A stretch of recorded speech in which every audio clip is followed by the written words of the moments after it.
We are one in the Spirit, we are one in the Lord.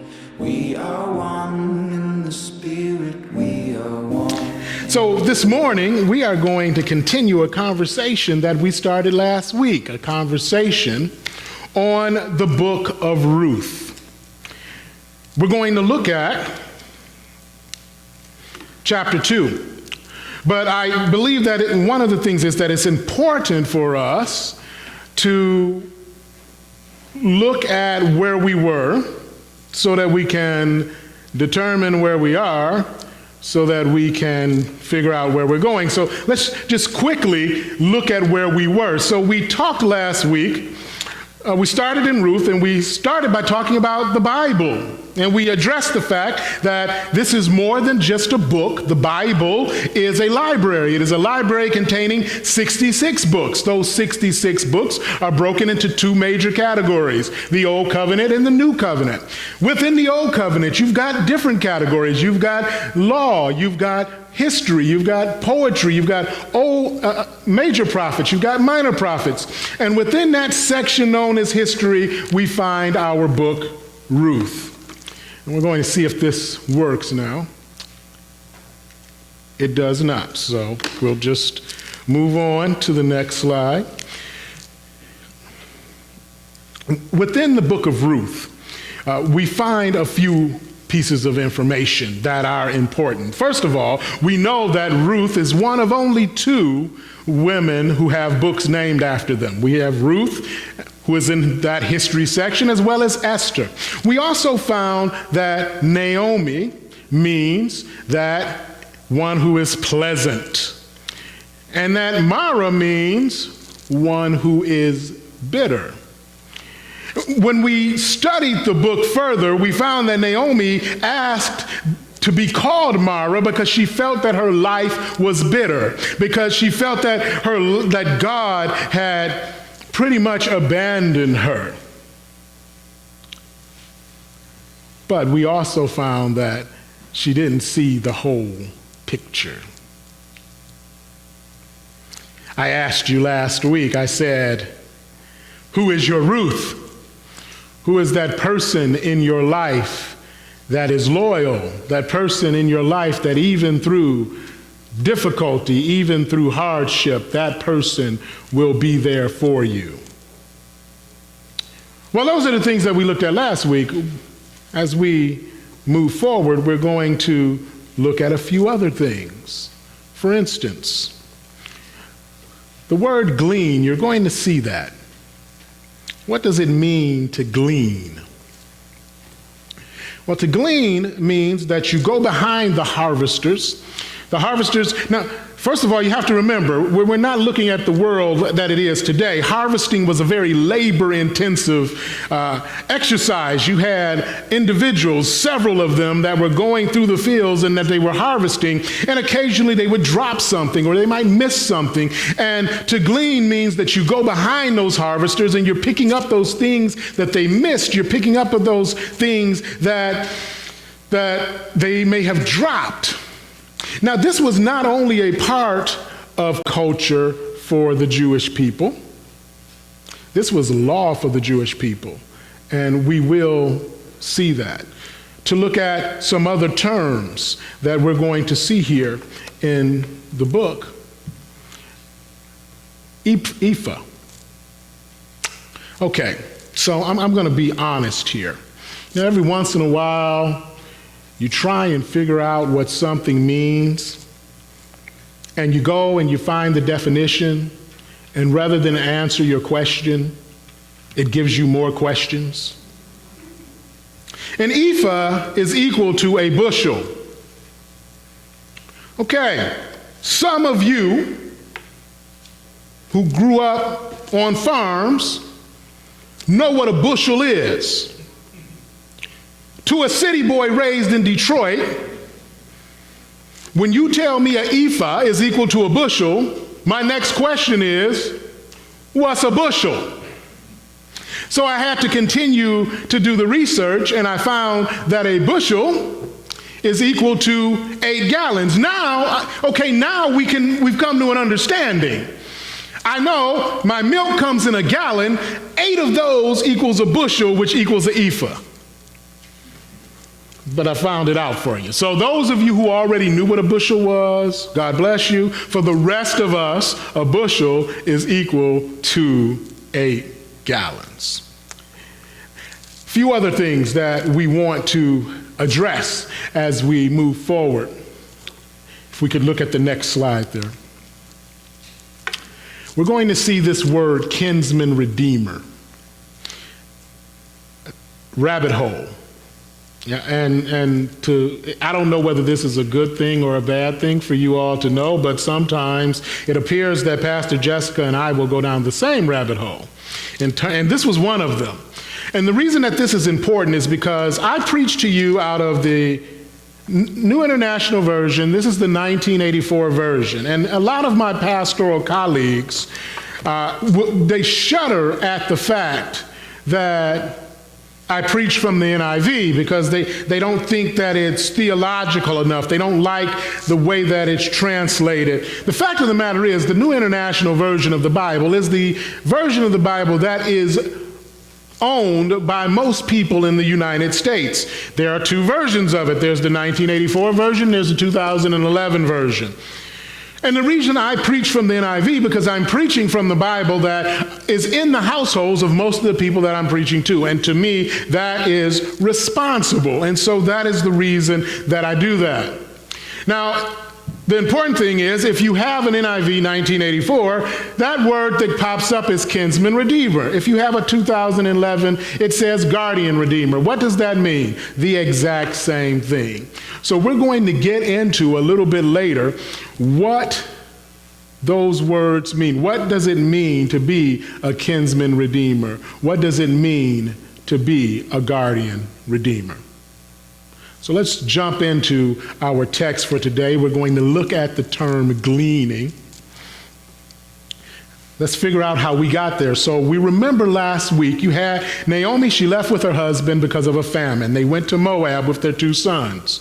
Husband dies. The 2 sons marry Moabite women, Orpah and Ruth.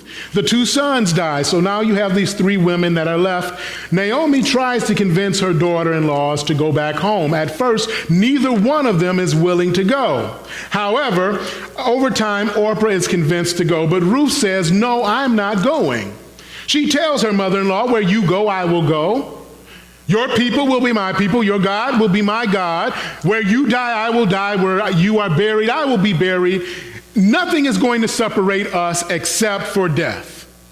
She makes it perfectly clear that that is the way that things are going to be. And so Naomi says, okay, she's not going to leave. She's going to go with me. They return to Bethlehem, and that's when we get into the women saying, isn't that Naomi? Naomi says, no, don't call me Naomi. Call me Mara, because my life has been very bitter. Because she doesn't see the whole picture. And that's where it's important to remember that she has Ruth over here. She has this Moabite woman who has come into a country that is not her own, followed a woman who is only related to her through marriage in order to be there for her. And so as last week we talked about a picture of loyalty, today we're going to talk about a picture of kindness. And it starts with Ruth as she is preparing to go into the fields. Let's look at chapter 2, starting at verse 2, how Ruth is going to handle this situation. She says to Naomi, and Ruth the Moabitess woman said to Naomi, let me go into the fields and pick up what is leftover grain behind anyone where their eyes I might find favor. Naomi said to her, go ahead, my daughter. So she went out and began to glean in the fields behind the harvesters. And it turned out that she found herself working in the field belonging to Boaz, who was from the clan of Elimelech. So Ruth is going to glean in the fields. Now, I pointed out to you that gleaning was not only something that was cultural, it was something that was legal in terms of how the Jewish people addressed this issue. And here's the reason why. You were not supposed to harvest your entire field. Because even in his law, what God has done is God has made provision. Look at how God's plan works. God in his plan has made provision for those individuals who would be poor, for those individuals who would be traveling, for those individuals that would be aliens in the land. In his very law, he has made provision for that. Let's look at what he has to say in the Levitical codes. Leviticus 19 verses 9 and 10. And I was going to try and read that from the screen, but it's not going to happen. So I'm going to just turn to it. Yeah, I'm seeing like white blurs here. Eyes aren't as young as they used to be.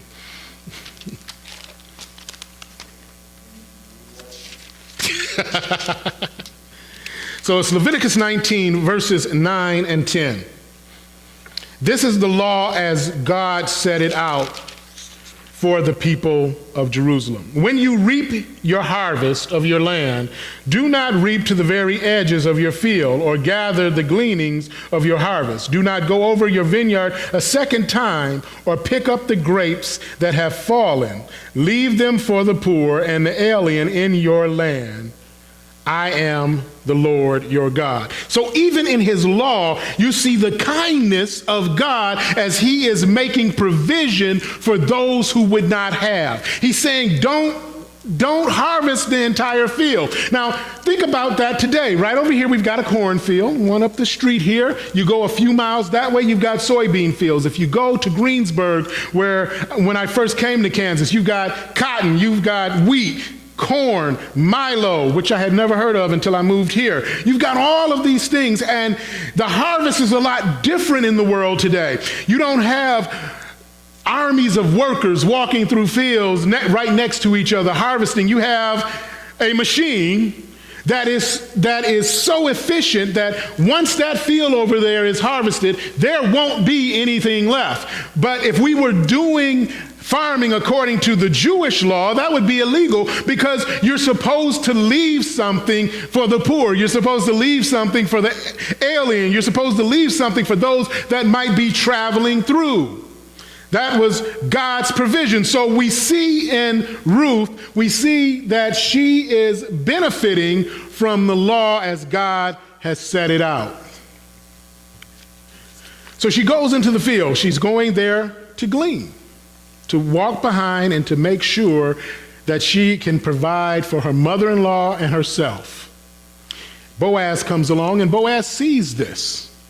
He asks his foreman, he says, who's that woman? Who does she belong to? Well, that's the woman that came back with Naomi. Now, what we're going to see in Boaz is kindness that comes because of kindness. So what does Boaz say to her? Let's look at verse 8.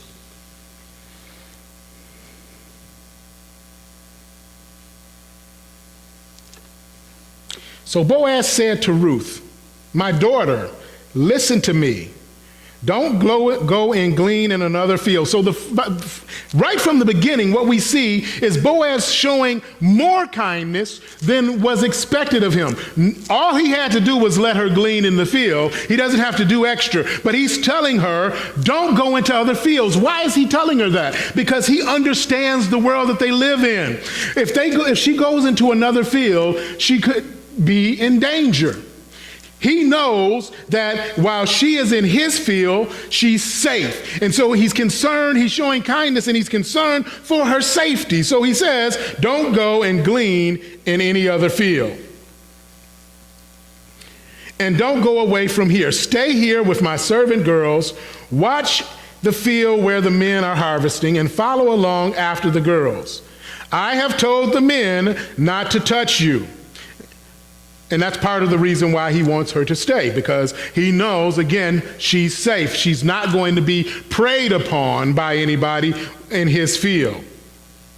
And whenever you are thirsty, go and get a drink from the water jars that the men have filled. So he's showing, not only is he showing kindness, he's showing a greater degree of kindness than he has to. And Ruth is wondering, she's like, well, why does this happen? Well, let's look at verse 10. She asked that question. She says, and at this she bowed down with her face to the ground. She exclaimed, Why have I found such favor in your eyes that you notice me? And then she says, a foreigner. Because we think that when we look at prejudice, when we look at xenophobia, we think those are all new things, but they are not. This is something that has gone on for as long as human beings have existed.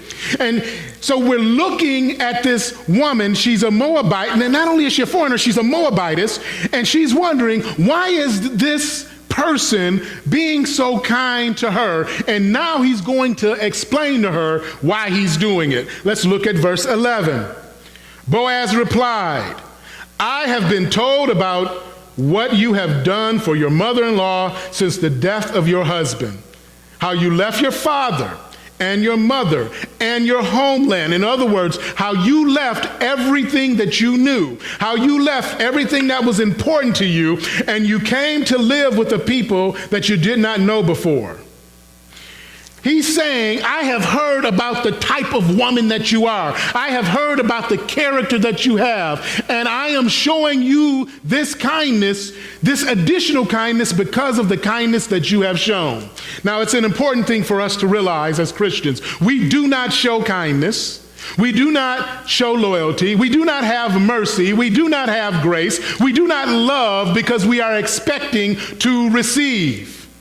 We do not do these things because of what we think we're going to get. We do these things because they are what we have been called to do, and we understand that if we get nothing out of these relationships at all, we have gotten the most important thing that we can get, and that is eternal life and salvation in Jesus Christ. And it is Jesus Christ, it is our God, who has called us and told us to be a people of kindness and loyalty and love and grace and mercy. That's why we do it. Now, if we see somebody like a Ruth out there and we want to do a little bit extra, then so be it. But I don't want to make the mistake of us thinking that, well, we're kind because others are kind to us. No. That's like saying I give Christmas gifts because I'm going to get some. And I say that realizing that some might actually give Christmas gifts because they're going to get some, but that's not the reason that we should be giving those gifts. And then he goes on to say, may the Lord repay you for what you have done. May you be richly rewarded by the Lord, the God of Israel, under whose wings you have come to take refuge. And so we see here that Boaz is showing kindness to Ruth, this Moabitess woman, who is showing kindness to Naomi, who at first does not totally realize the gift that she has in Ruth. But as we go on, we're going to see that once again, Boaz not only goes above and beyond, he's going to go even further above and beyond. Let's look at what happens at lunch. Verse 14, at mealtime, Boaz said to her, come over here. Come over here and have some bread and dip it in the wine vinegar. When she sat down with the harvesters, he offered her some roasted grain. She ate all she wanted and had some left over. And the fact that she had some left over, also, we're going to see that goes into showing that Ruth, although she's thinking about herself and her survival, her thoughts are constantly with her mother-in-law. So she had some grain. She ate everything that she wanted. As she got up to glean, Boaz gave orders to his men, even if she gathers among the sheaves, don't embarrass her. Rather, put out some stalks for her from the bundles and leave them for her to pick up, and don't rebuke her. So what's the law? The law, what did God say? Go over your field once, don't go back over it. Let the stranger and the alien and the poor pick up what's left over. What does Boaz do? Boaz says, let her do that, but leave out some extra for her. Now, of course, Ruth doesn't know that this is what's happening, but Boaz is again, he's going above and beyond with the kindness. He wants to make sure that she has enough for herself and for her mother-in-law. He wants to make sure that she is able to provide, even if she doesn't know that he's helping. And she doesn't at this point. So she goes on. She's doing her thing. She's picking up, and eventually we get to the point where we're going to address this whole kinsman redeemer thing. So let's move forward. Verse 17, Ruth gleaned in the field until evening. Then she threshed her barley, she gathered, and it amounted to about an ephah, which amounts to a bushel, which amounts to 8 gallons. She carried it back to town to her mother-in-law, and her mother-in-law saw how much she had gathered. Ruth also brought out and gave what she had left after she had eaten enough. So again, look at what Ruth is doing. Boaz is making sure that Ruth is taken care of. Ruth is making sure that her mother-in-law is taken care of. It all comes down to a love for each other. It all comes down to a kindness. So what happens is now Naomi's, you just came back with 8 gallons worth of grain. You don't do that gleaning in a field. It just doesn't happen that way. So Naomi wants to know, well, where did you go? And Ruth says, well, this guy named Boaz. And then that's when Ruth reveals to Naomi who Boaz is. Let's look at verse 20. The Lord bless him, Naomi said. He has not stopped showing his kindness to the living and the dead. That man is our close relative. He is one of our kinsman redeemers. So what does that mean? What is a kinsman redeemer? Well, remember we discussed last week, you live in a society where the husband is responsible for taking care of his wife, his children, and his unmarried daughters. Husband dies, it goes to the oldest son. Oldest son dies, it goes to the next son. If there aren't sons, it goes to the brother. If there's no brothers, it goes to the nearest relative. And the reason for this, once again, this is Levitical law. Why does God do this? It's 2 reasons. One, it makes sure, because remember, Israel was supposed to inherit all of this land. It was never meant to leave them. So it makes sure that the land stays within the tribe that inherited it. That's one. And 2, it makes sure that the women who become owners of this land at the time, they are able to be taken care of, because in redeeming the land, there either had to be a price that was paid for the land or a marriage. And so you're making sure that these women who don't have males to take care of them are being taken care of. So the kinsman redeemer is the one who is responsible for doing that. We're going to learn a lot more about kinsman redeemers next week in chapter 3. And we're also going to see how God's plan comes into being because of everything he's doing with Ruth. But let's talk about us.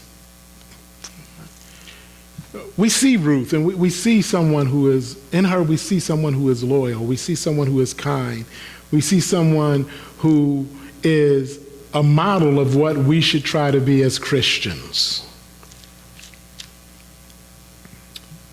Our kindness, our loyalty, our grace, our mercy, our love should mirror God's kindness.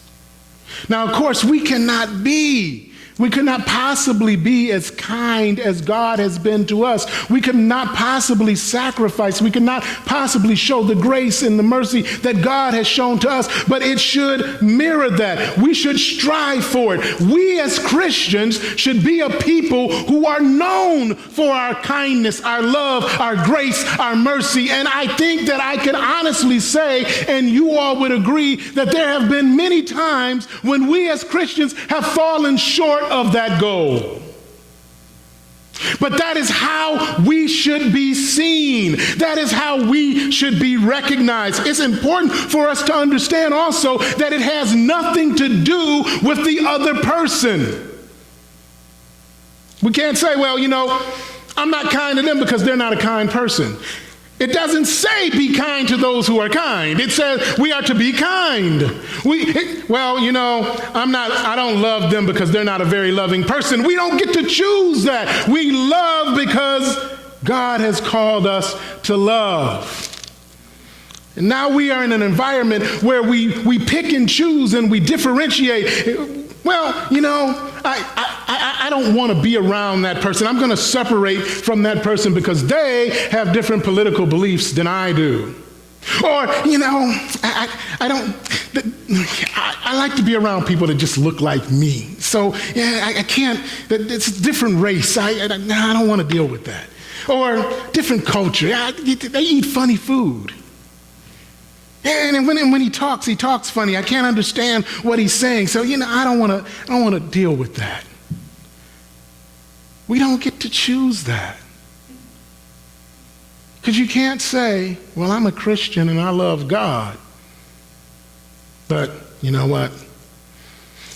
I just don't love some people. And this isn't me saying this. We can find this in the Bible. Let's look at the book of 1 John. And that I can see. 1 John 4:20, what does it tell us? Whosoever claims to love God, yet hates his brother or sister, is a liar.